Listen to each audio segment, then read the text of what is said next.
Hey, comic book fans, my nerdy friends, and my geeky compadres, what's going on? Welcome to another episode of Tradin with RWC. This week, we're going to do The Crow.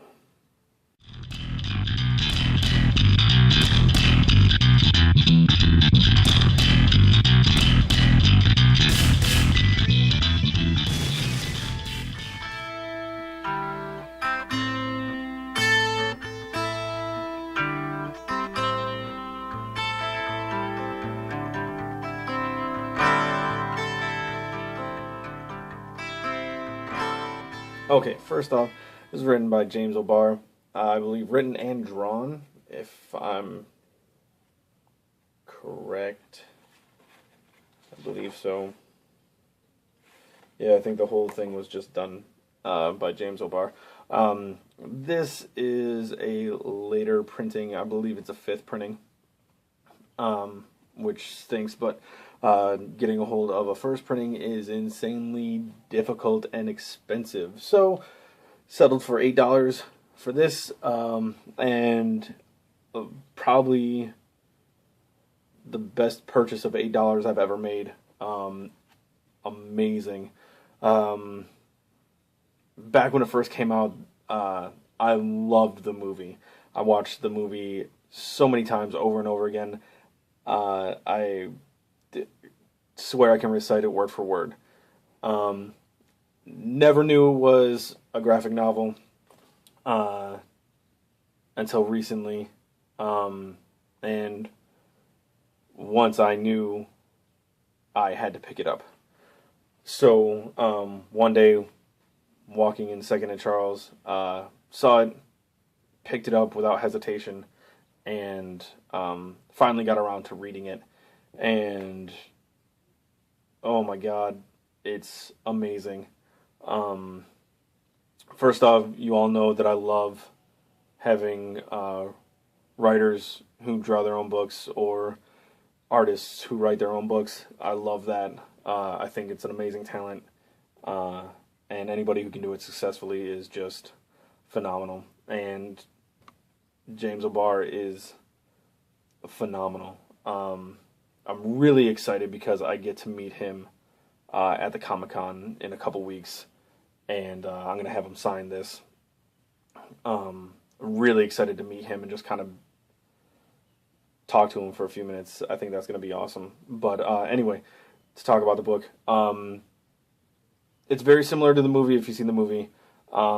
There's parts that you'll pick up on that you'll recognize from the movie, which is funny because I'm guessing that if you read the book first and then you saw the movie, there's parts from the movie that remind you of the book, because they're pretty much word for word, picture for picture, just dead on. And it's amazing. I mean, if you haven't seen the movie or read the book before, you really need to do both of them. In my opinion, it doesn't matter which order you do either of the two, because they're fantastic adaptations of each other. Well, the movie's a fantastic adaptation of the book because the book came first, but to me, the movie came first and then the book. And they're just done magnificently. I know I seem to be talking a lot about the movie, but like I said, the movie holds a very special place in my heart. When I was growing up, I mean, I wasn't like 7 or anything watching the movie. I was a teenager, but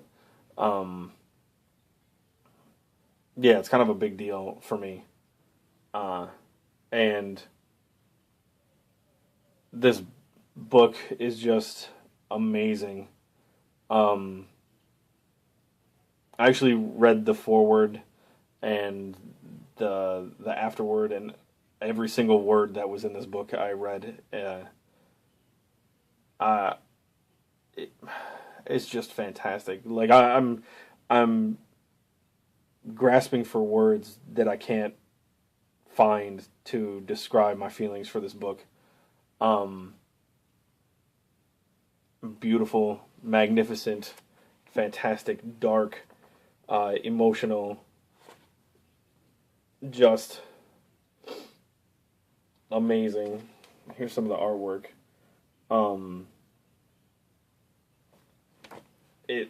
It's just, for real. If you haven't read this, you really need to. It's probably one of the best. I mean, I say it's probably one of the best stories I've ever read, but it's because I have an attachment to it already. But just fantastic, so like emotionally draining.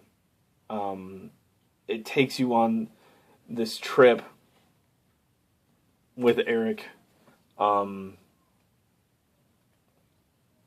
was murdered along with his fiance. This vengeance quest to kill everyone who had anything to do with his fiance's death, and rape. And it's just wonderfully done, and so, I said it before, so dark. It's just, you kind of get this feeling of rage and depression and sadness and loneliness and vengeance and just accomplishment when everything ends, and then finality at the end. It's amazing. It's just amazing. So I'm gonna end it here because I can't keep going on about how amazing it is. Like I said, if you've seen the movie, read the book. If you've read the book, see the movie. If you've done neither, go do both of them. If you've done both of them, go do them again. And just because it's worth it. Fantastic. That's all I can say. It's fantastic. Have a good one. I'll talk to you later.